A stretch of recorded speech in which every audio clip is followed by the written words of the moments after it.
All joking aside, I'm real happy that Edson provided a space for me to tell you a little bit about this particular bike tonight.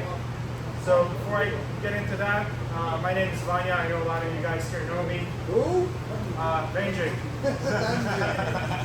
Yeah, depending how you want to pronounce it. But I wanted to, again, it's not going to be a death by PowerPoint. I do have some pictures that I'll show you as I did the rebuild of the bike. But before I dive into that, I'll just take a few minutes to talk about Ducati, because it is a Ducati after all. I think they have a very interesting story as a company, and it's kind of a story of an underdog, which I identify myself with, and I think the story of this bike is very much an underdog story, as you'll hear when I talk about what this bike has gone through.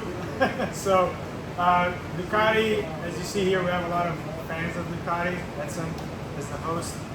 It was started almost 100 years ago, back in 1926.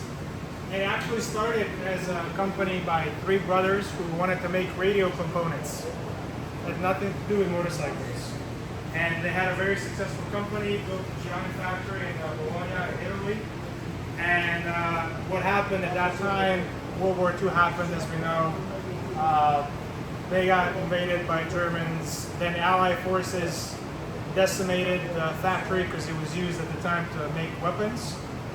It was kind of repurposed for making ammunition and weapons, so it was completely, well, not leveled, but it was very much damaged in Allied operation. And interestingly, the operation was titled codenamed Pancake. So they kind of pancaked the area as part of that, and unfortunately Ducati's factory got destroyed. So how Ducati got into making motorcycles is actually right after World War II. There was a big need for cheap transportation in Italy, and they joined forces with a local automotive company who started making little engines that you would put on a bicycle. So basically, what that looked like is something like that.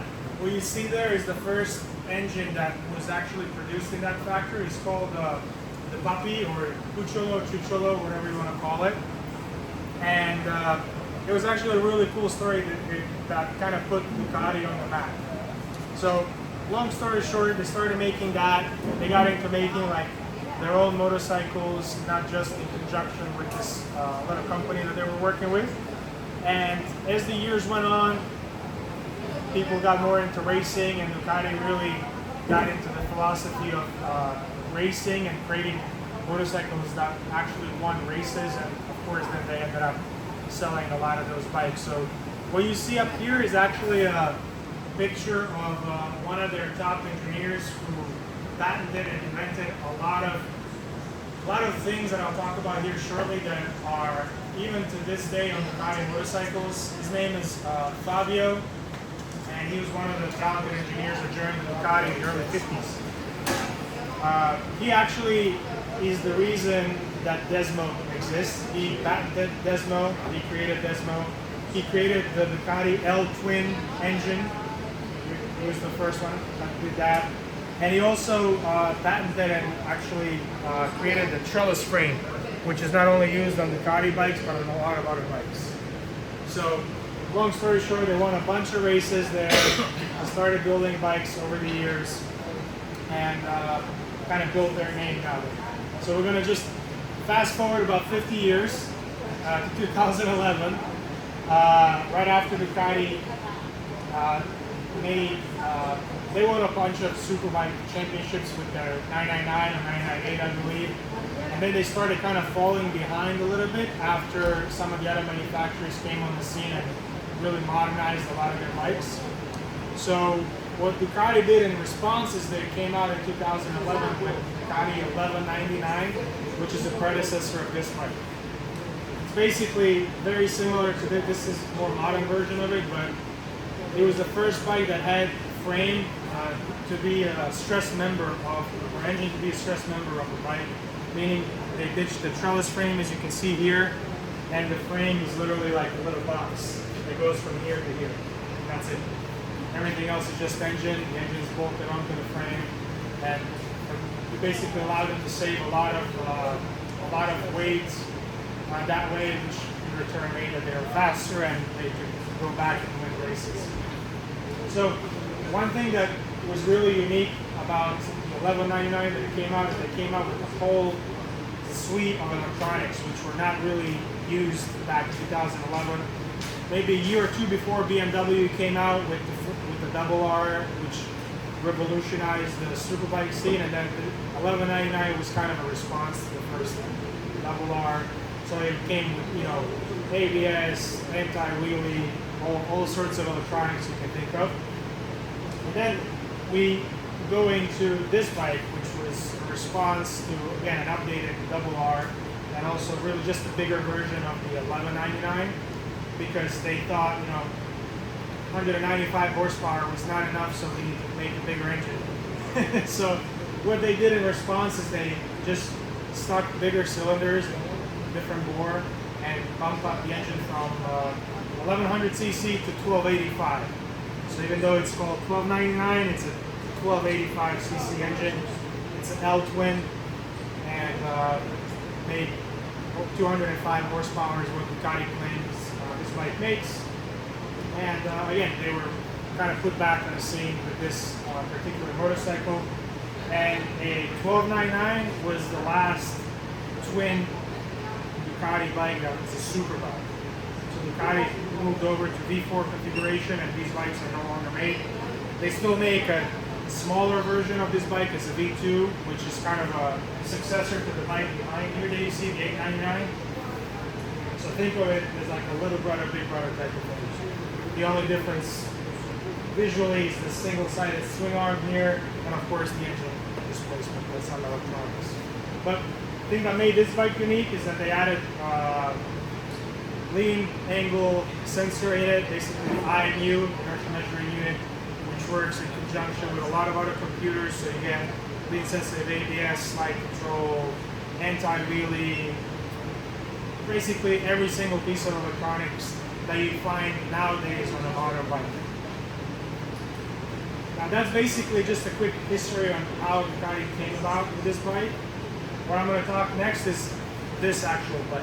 So for those of you who don't know or who maybe joined this area after the latest hurricane, this bike actually was in the hurricane Ian. It was completely submerged in water in a person's garage where I got this bike from. So one thing that I'll show you up here is you can see what it looked like when I went to pick it up actually. And to take another step back real quick, Edson actually was the reason I ended up buying this bike. He knew the person who had the bike and wanted to get rid of it because it was damaged in a hurricane, and nobody really wanted to rebuild it more than for him because it was too expensive. So this is kind of what the bike started as. So 2016 1299S, 1,250 miles on it, bone stock, completely flooded, water damage obviously. So I wanted to take a chance. I lost some vehicles in that hurricane as well, so I just wanted to have a project at the time to take my mind off other stuff. So I picked up the bike, and then I started taking a little bit of a closer look to see what I got myself into, because you know, rebuilding a modern superbike that's flooded is a great idea. I mean, the bike looked good. It didn't look too terrible when I got it, but I figured, you know, it was really too good of a deal to pass by, and even if it didn't work, it's okay, you know, just sell some parts and hopefully make that money back. But I always like tinkering with bikes myself. I really worked with a lot of older Hondas when I was in college, but this was the first modern bike that I ever actually wrenched on myself. So I'm not a mechanic or anything like that by any means. It was just like I wanted to learn and have a little project to work on. Thanks to Edson here for letting me use this space to actually work on this bike, because talking to him before I got the bike, that was one of the conditions that I had. I was like, if I have to work on this in my carport, this is not going to happen. Yeah. So I appreciate that, Edson. So yeah, upon further inspection, things were starting to look a little dim. It didn't really look great. I asked Edson hey, can you just drop the oil and let it drain overnight? Only to find out that there was no oil left in the bike. Because interestingly, what happened, and you'll see that in a little bit. Obviously, the bike was just sitting in the guy's garage, had the battery on and everything. So as the water came up, it completely fried the terminals. You can see it's not actually connecting. And this reaction actually caused a lot more damage, which you'll see in some of the further pictures down here. So this is actually the cover that you see on the wall back there. The cover that's up top. Yeah, that's actually from this bike. So what happened, apparently the bike got completely flooded, and then as the water came down, and it ended up sitting in the water that was about halfway across that cover. Given that they made these bikes to be as light as possible, they used some kind of alloy, like magnesium, for those covers, and it just melted.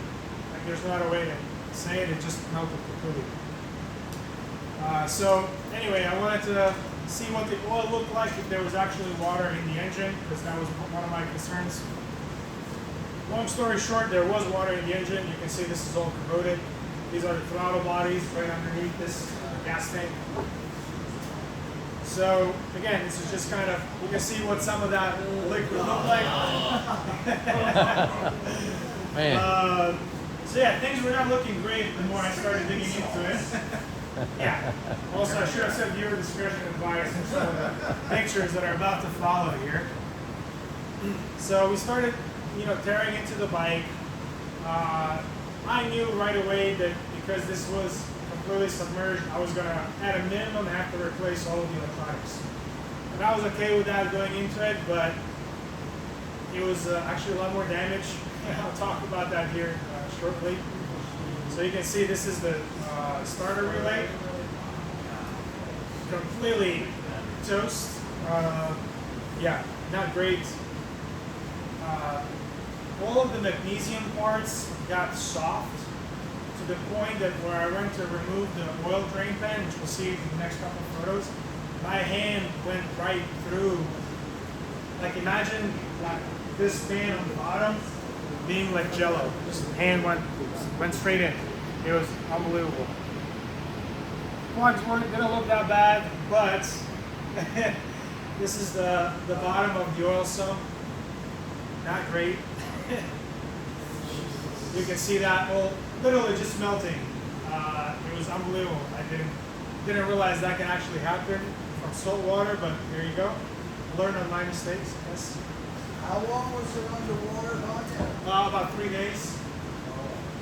It was fully submerged for about 6-7 hours, what he said, and then it was sitting in water about that deep until all of the water went away, which was a few days. This was actually, the bike was in one of the houses on the Vanderbilt beach. So by Wiggins Pass over there, one of the houses that's right on the water. So it was completely submerged. So they started tearing into it. There was no oil coming out, which was a little bit concerning. And then as I tore this apart, you'll see the top of the engine doesn't look too bad, but this is probably the most disgusting photo. That's the oil in the oil tank. Wow. So it was like a thick paste. Basically what happens to your oil when salt water comes in and reacts with it, it was like cement type of thing. So at this point, I was trying to I was like, oh, do I even want to move forward with this? Because if this is this bad, it's very unlikely for this bike to work. But I just wanted to continue wrenching and see if we can get it started. So. Did you ever have a point where you was like, I'm done? Yeah, a few times. Yeah, for sure. I mean,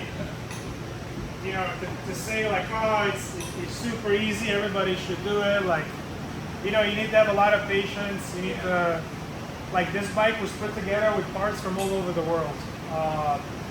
The side cover that I had to replace came from Kiev. Literally like a month after Ukraine got invaded. they were still shipping stuff somehow. So I bought this on eBay from Ukraine. The wiring harness came from Germany. A bunch of other parts came from Italy, Sweden, South America, Japan, you name it. It's like actually an exhaust from Australia too. So we almost touched every continent to get this bike where it is. But anyway, continued working. First good sign that I had was when I removed the oil filter. There was no gunk in there. So that was like, okay, maybe this engine isn't seized after all. And as I removed the side cover, this is what your engine looks like when you remove the side cover. I discovered that the clutch, which is this thing right here to the left, it's completely caked. Metal gear was caked as well. And then for some reason, I guess to save weight, Ducati uses the water pump gears that are made out of plastic. So those eventually disintegrated and I had to do double work, but we'll talk more about that here shortly. So what I did is I just wanted to clean it out as best I can, and I bought a brand new side cover, brand new oil sump, because there was no really way to clean out that thick paste you saw on a picture before. So this is the first kind of clean look that I had on a bike. I think I did an okay job the first time doing it, but it didn't leak any oil, so it was good. You know, that was a win in my book. Because these bikes always leak oil. It's a running Ducati joke, but a lot of them do leak oil, so it's a fair point. That's where the starter motor goes in. That was completely shot. There was water in there.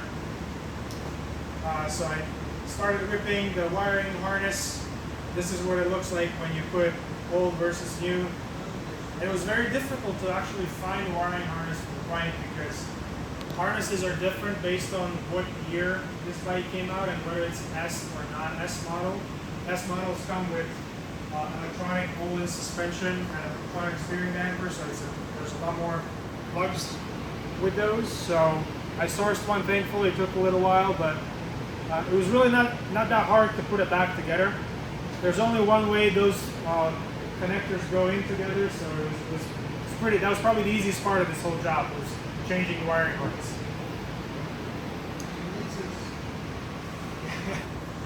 So we started putting things back together and put the battery, and it was alive. I was shocked. Like, yeah, that's it. We're here, and we're like, oh my god, this thing actually turned on.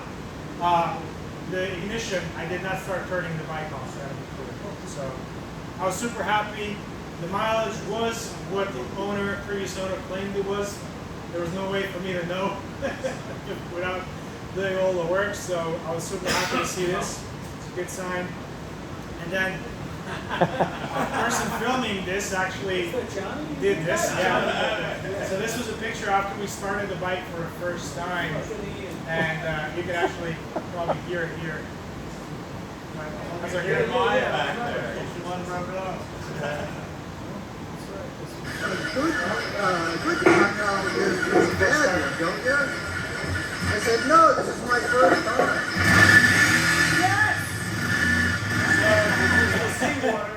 So when you see that got out of the exhaust, it's Gulf of Mexico. What's coming out of the exhaust pipe? What is that? So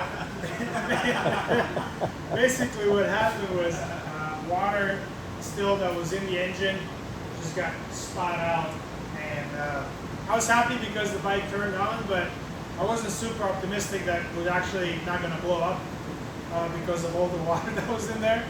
So what I did was I started replacing more components. So I replaced the ABS module and really everything related to electronics because it's all connected on these bikes. So if one thing goes bad, you have to replace everything.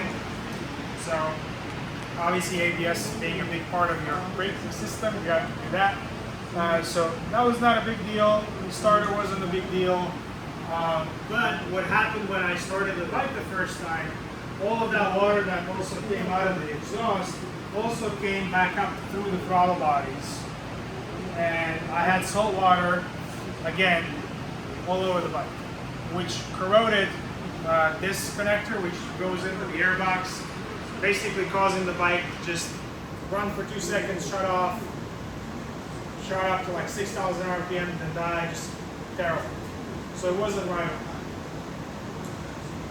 Then again, started clearing out more things. What I did really to negate a lot of the water damage, when the bike first started, I ran it up to temperature for like 2 minutes and I dropped the oil. And I did that for about 12 times before there was no more water residue. So it was about 12 oil changes with filters to get rid of the water. I use cheap oil for that. I have to save money where I can, but I didn't want to use the expensive. Did you use any WD-40 in there? No. I used the Marvel mystery oil Okay. before I started turning over the bike. Left it over there for a couple of days before I rocked the wheels back and forth to make sure the actual thing turned Is that over. like the fuel pump we're looking at? Yeah, that's the fuel pump. So after I started the bike the first time, it was running good for about a week, and then it started running like crap again. And when I pulled out the fuel pump, that's what it looked like. So you see on the left what it's supposed to look like, and on the right, obviously. So replace that, bike was running great. However, that's not the end of the story. I was able to source a software that allows me to read the codes for Ducatis. For some reason, that's the hardest thing in the world now. You have to like spend a bunch of money or whatever. So I got a whole list of electronic issues on it. So what I did was did a lot of research, and the only way really to get rid of that was to replace all the computers, because my black box unit under the seat that controls the ABS and anti-relay and all this stuff was bad from the water. Talked to the dealership, they said, the only way to do that is to replace all of them because they'll have to be connected to the same VIN number. So if this is from one bike and the ECU is from another bike, dashboard from the third bike, none of it's going to work. So I really had two options. I was either going to have to like really bite the bullet and spend like $8,000 on just the electronics, or find somebody who crashed their Ducati and wants to get rid of all the electronics. So I guess it's the story of the bike is just being lucky. I found the guy in Michigan who crashed one of these at track and literally had all of the electronics for it. So I bought all of those computers for way cheaper than what the dealer was going to do. And long story short, bike started up, no problem, no issues there. Had some other kind of electronics issues with the map sensors and whatever. It was mostly because the stock exhaust, there was issue with the rear pipe, probably because of the water. So I ended up buying the new exhaust for it and taking the bike over to the guys at Motorcourse Performance on the East Coast, because I wanted them to really dyno tune and map the bike for this exhaust. I had a kind of an over-the-air type of tune on it from Brentune before, which did a really good job. But I wanted to do this bike justice and really rebuild it to the best version of the bike possible. And I thought that was good, taking it to Motorcourse, because they're known for building a lot of race bikes, and they have all the tools, they have the mechanics, so they went through the bike.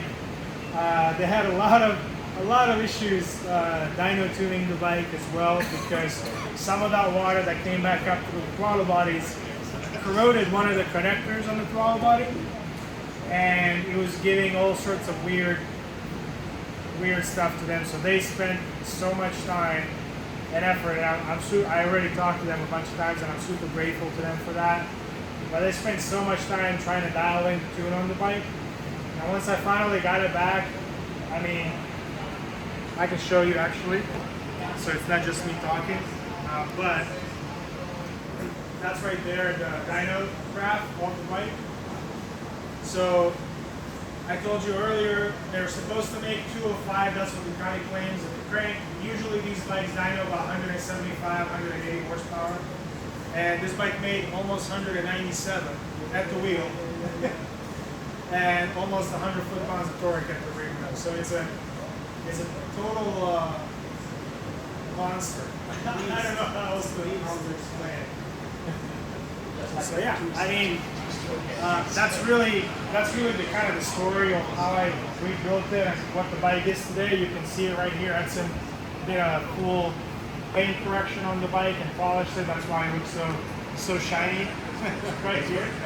But yeah, there's a lot of aftermarket parts. I rebuilt it when I was buying new stuff for it. I rebuilt it with top shelf parts for everything. So MotoGP switches, fancy Resemo reservoirs, everything's top of the line for this particular bike, including the exhaust. A lot of people really like this exhaust. It's an Australian company that hand makes these exhausts with full titanium systems. Very light. And then some other dress-up pieces like these little covers for the wheels and nuts. I replaced every single bolt on it with titanium bolts.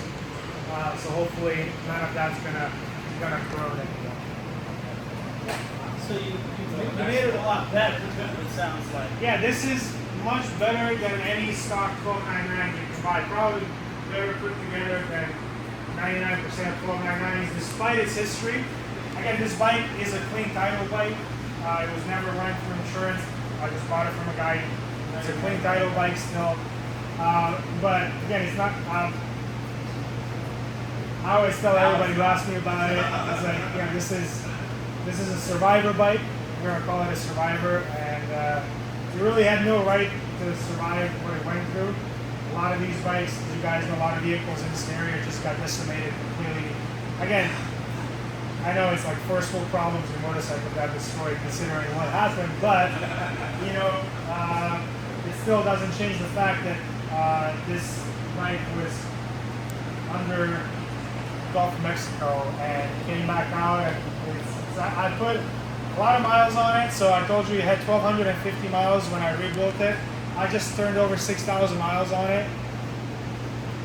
No issues, took it up to the mountains already, so I have my fingers crossed. You know, if it was gonna blow up by now, I would have done it. Sure doesn't run? Yeah, barely. No, So, it runs would great. you do it again? Would I do it again? Yeah. Probably not. Not with this It bike. was about timing. I think I would definitely take another project like a vintage bike. I just think dealing with electronics takes a lot of time and know-how, and there's very few people in the world that actually know how to do it. Thankfully, guys over at Motorcourse, they were able to actually map all of those computers for the VIN number that's on the chassis of the bike. So when you plug it in, like this is like one for one, like 100%. But yeah, I didn't want to really leave any loose ends on it. I wanted to just build it to the best version it is. There's always going to be like some other like little visual stuff. I might like add some more parts to it and here and there, but for the most part, it's basically done like So everything. you also put a lot of performance parts on it. Do you Yeah. feel like you're ahead of the game, or are you? No, I think I'm ahead of the game, especially since, I mean, talking to the guys that actually build race bikes over at Motorcourse, they said this thing made more power than a lot of the 1299s and actual dynos there. And I think it's a mix of obviously their expertise and know how to tune these bikes, but also, like I said, it has a performance air filter. It's got full titanium exhaust on it. I removed all of the secondary air induction stuff for emissions, so all of that's completely deleted. It doesn't have O2 sensors anymore. It's running a kind of a closed loop system, so it's one map, and it's one thing that it wants to do all the time is just go fast, but thankfully they tuned it in a way that it's rideable at slow speeds, unlike a lot of these bikes. But yeah, it's still fast. Any other questions? Do you feel like you learned a lot working with Oh it? yeah, I joked with my wife and says this owner's manual, like the service manual of this bike, Yeah. is the longest book I've ever read. About 1,400 pages. So Yeah. what does Brittany think about this whole project? I think she loves it. She's supportive of all of it. She supports all my crazy motorcycle stuff. You know. So the shocks weren't affected at all? I mean, shocks were affected in a way that there was an error message. So one of these connectors was corroded. There was no corrosion. There was no corrosion. There was no salt water in the shocks at all, which is amazing. Guys over just had to rebuild one of the connectors in the back that was bad, and one up front that was bad that I did. But yeah, I mean, it's everything in the dash that you can control. I mean, it has every single electronics you can think of. But everything What was the works. hardest part of that? What do you think the hardest part was then? The hardest part was sourcing the parts. Not including the labor, the hardest part was sourcing the parts and fitting a lot of the stuff back. What? Fitting a lot of the bolting stuff back in certain places is a total pain in the neck because there's very tight. This is packed very tightly, and you know, in order to do a lot of the work, you have to really strip the bike down, which is why you know it costs a lot to maintain this dealership. Even to get to the front spark plug, for example, you have to remove the entire front end, the radiator, everything. That's the car just to get the spark plug out. Which thankfully only needs to happen once every 18,000 or 50,000 miles. But I had to do it multiple times during this process, so it was a lot of work doing that. And again, I don't think it was difficult. I just think it took a lot of effort. Yeah. A lot of patience, a lot of effort, a lot of people that, again, that supported the whole thing, like Edson letting me work on the bike, guys over there that dyno tuned the bike but didn't give up after like threw a few codes at them, you know what I mean? And I mean, I didn't want to give up on it because it's always one of those things, we got this far, let's just get it across the finish line, and I'm super happy how it turned out. Would I do it again? Probably not on a flooded modern bike. Vintage bikes, yeah. But when there's a lot of electronics, there's just a lot of variables, and that's why, I mean, it's no surprise that dealers just don't. If you bring your flooded bike to a dealer, they're not going to work on it. That's because it's too much hassle, too much liability. Yeah, I put a lot of aftermarket stuff on it, which, I mean, if you come close to the bike, you can see, but I'm super happy where it is. There's, like I said, a few little parts that are still coming for it, but nothing major. Bike is going to continue looking as it looks now. They're just like some carbon parts that I put everywhere and different dress-up pieces. But from a functional standpoint, it's pretty much done. Well done. Right. Turn it on, man.